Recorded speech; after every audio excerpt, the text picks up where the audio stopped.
Hey, what's up, everybody? This is Charles Sabanson, and welcome you guys to another episode of the Dreamers Pro Show, where we cover everything from sports, hot topics, classic debates, and entertainment, and we give you guys a fresh perspective on things and how we see them. And today we got a little bit of a bombshell here to drop for you guys. But before we get into it, please make sure you like the video and sub to the channel. So, as you guys are aware, the Lakers are now down 3-1 to the Minnesota Timberwolves. They lost a nail-biter, thriller of a game, right? And in the aftermath of that, everyone has been kind of trying to figure out what's going on. And I've noticed it's a pattern with the Lakers. Whenever the Lakers lose, someone needs to get the blame. All right? Every other team loses and there's schematic issues, this. But when it comes to the Lakers, someone must get the blame. But I got to say, I'm pleasantly surprised that a lot of people are calling out J.J. Redick, because J.J. Redick deserves to get called out. Right? It's about damn time J.J. Redick gets called out. It sounded a lot easier sitting on TV talking about it and criticizing the Doc Rivers and all these guys. But now when you're sitting there on the hot seat and you're doing it yourself, you quickly find out, it's not as easy as I thought it was. So what happened? So there was a segment today on ESPN First Take, and the panel featured Stephen A. Smith, Kendrick Perkins, Brian Windhorst. And they were talking about the loss that took place yesterday for the Lakers and who's most to blame. So Kendrick Perkins started off by blaming J.J. Redick. Stephen A. Smith then put on his cape and came to the defense of J.J. Redick. I was saying, no, well, what can you expect him to do with the roster that he has, blah, blah, blah, blah, blah. And then Brian Windhorst chimed in. And then, so then it gets towards the tail end of the conversation where Kendrick Perkins is essentially saying, look, if you're the Lakers, you're wasting another opportunity for LeBron James to go to the finals. Like, you're wasting it. And Brian Windhorst then reveals that the Lakers don't care about LeBron James anymore. They don't care about his timeline. They care about Luka's timeline. And the Lakers showed that they were all about Luka back in February. And I was like, whew, this is pretty interesting. Take a listen to what these guys had to say here. So it's like you brought up the word trust. There is not one guy on the bench that J.J. Redick could trust for us. Evidently. Well, Eric Spoelstra trusted Gabe Vincent, and Gabe Vincent helped them go to the NBA Finals. He was a huge piece. So you mean the same guy? Is that the same guy? But what I'm saying, he didn't have some moments in this series where he did knock down some shots and did his thing. You can't find 2 minutes for him. Jared Vanderbilt is a high energy, high motor guy. Right, Jared Vanderbilt, 6'9", 6'10". You mean to tell me that you can't find minutes for him defensively where he can help you with a guy like McDaniels or maybe a guy playing him against Julius Randle to give LeBron James a breather? Now, you know, even when I'm not on First Take, I'm always watching. Wendy, didn't you go on a rant about 3 weeks ago and you brought up the word malpractice? And you said malpractice at its finest when you was talking about Nico Harrison. Okay, so what are the Lakers missing right now?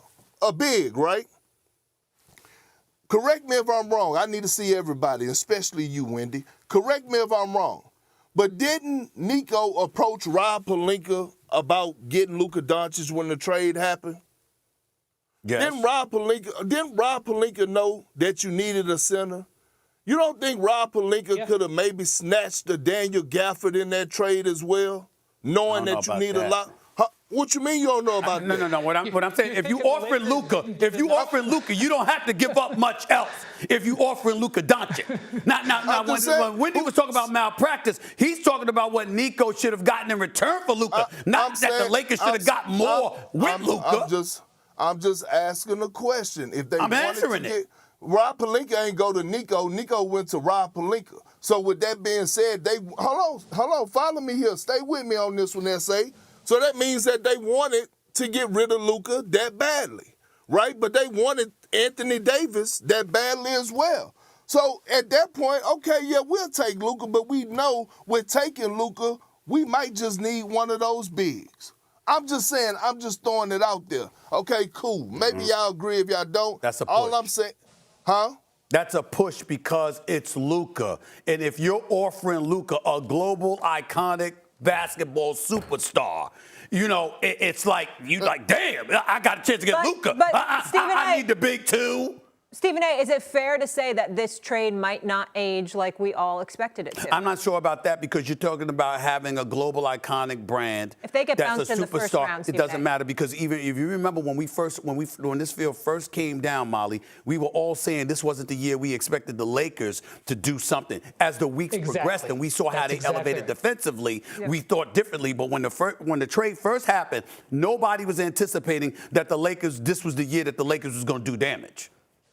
Go ahead, Wendy. Yes, the inconvenient truth here is that the Lakers didn't really believe in this team. We know that because they rescinded the Mark Williams trade, because when they pulled out of that trade, they knew they were going to go the rest of the season with a very incomplete, flawed roster. They did a great job managing their weaknesses to get the 3 seed, and that enabled them a dream of making a run. And if everything had fallen just right, a run could have been made. But when they elected to pull out of that trade, they knew they were kneecapping themselves to a certain extent. This is the last thing.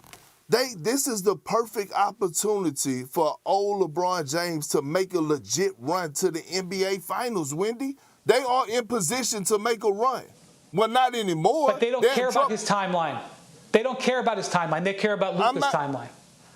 I get that. But what I'm saying is when you have an opportunity to make a run to go win a championship, I don't give a damn what your timeline or what your scheduling was. Sometimes things adjust. And when the Lakers finished with the top 3 seed in the Western Conference and they saw that they had a legitimate shot at making it to the NBA Finals, the pathway that they have, then you're supposed to go all in for it, and you're supposed to try to win. No, they made that choice in February not to go all in, Perk.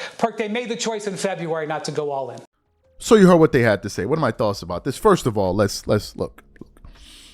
Let's react to this. So people were losing their damn minds after the Lakers lost yesterday, and some people out there trying to blame JJ Redick. Luka Doncic.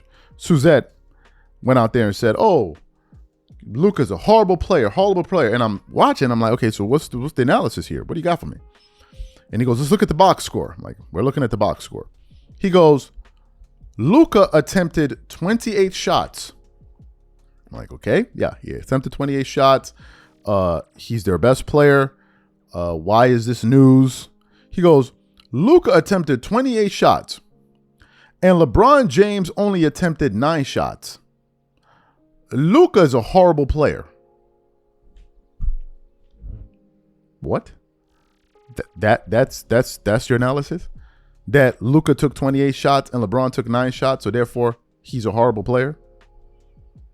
Luka took 28 shots on 46% shooting from the field, 41.7% shooting from the 3. He hit 100% of his free throws. He had 38 points, 1 rebound, 2 assists, 1 steal, but he did have 4 turnovers. LeBron, on the other hand, had 27 points, 12 rebounds, 8 assists, 3 steals, 3 turnovers, 3 blocks.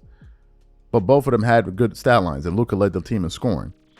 He's essentially saying that Luka's a horrible player because LeBron got 3 times the amount of shots that LeBron did. And I'm like, you can't be serious. Is this guy serious? Is this guy actually serious? LeBron didn't attempt 9 shots, my guy. He attempted 18 shots. That's what you're not seeing there. How do you know this? He attempted, about 18 or 17 shots. He attempted 18 free throws. How do you get free throws? By attempting shots. The only thing is it doesn't show up in the box score. So you're thinking LeBron scored 27 points on 9 shots. How could he have done that? He only hit 2 threes. It's because he had 18 free throw attempts and he made 15 of them. So LeBron took a lot of shots too. Almost 20 shots in that game, damn near. What are you talking about? That LeBron only took 9 shots to Luka's 20. What are you talking about? It's right there. You can just look at the box score. I just wanted to point that out. I'm like, bro, what are you talking about? Like, that's what you got for us? This is your analysis? Back to this Lakers being done. It's obvious. And I think it's one of the reasons some of these LeBron fans are reeling, but they can't deal with it. They cannot. It's just new for them. They're in a world where LeBron is on a team with a better player, a bigger star, at least in NBA terms, and they can't handle it. The Lakers are for Luka right now. They made it clear. They're for Luka, as they should be. Luka Doncic is what, 14, 13 years younger than LeBron James? He's way younger than him. So why would they bank on LeBron? Number one. Number two, Luka's better than him. So why would they be appeasing LeBron? Why would the Lakers be appeasing LeBron, a player that's not even going to be there? Makes no sense. Makes no sense. So that's what Brian Windhorst had to say. You guys let me know what you think about what he had to say, and we'll catch you guys on the next show. Peace.